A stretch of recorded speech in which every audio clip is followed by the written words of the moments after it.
ليه مش قادر انسى؟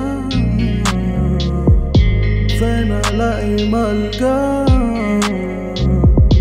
عيني شايفة العظمة وعيني مش شايفة الا انتي، وانا دايما بسأل انتي ليه دايما ساكتة؟ عشان ايه بعيدة وماشية؟ يعني ما ينفعش تكوني جنبي، ودي ما بتفرقش دي مين ولا مين، زي بعض دول واختلفت اسامي وسنين. ما بتفرقش هي اللي جت ولا انت اللي جيت، انت بتقع كل مرة وبتعيد من غير تجديد. يعني ليه بنعيد نفس القصة؟ ايه هيزيد ما مش ماشية الحسبة؟ طب فين الاقيه وهنا مين شاريه؟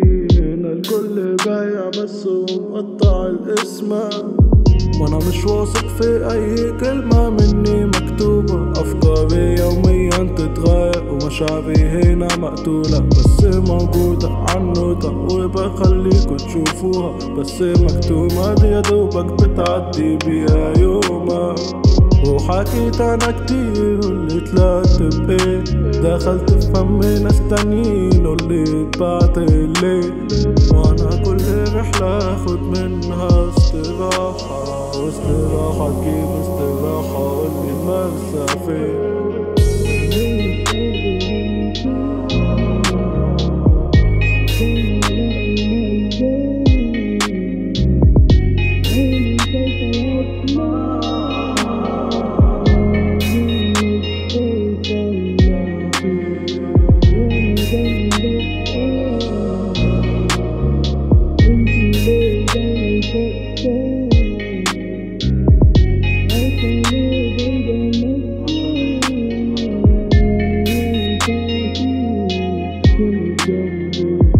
يعني ما ينفعش اني اكتب كل يوم، الافكار بتخلص وبجددها بالنوم.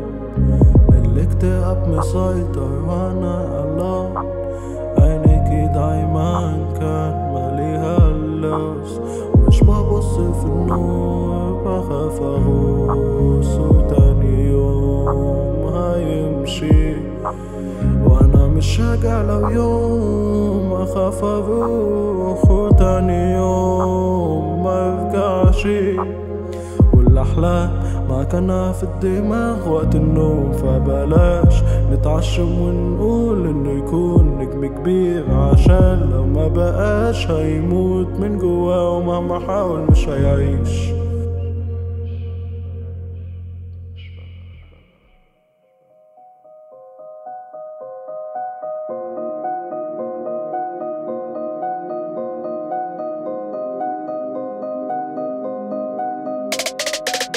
ومش فارق ده عايش او مات، مين كان سند ومين كان حيطه مال، وده مش فارق ده معمي او شاف، الكلام هنا بيوصل.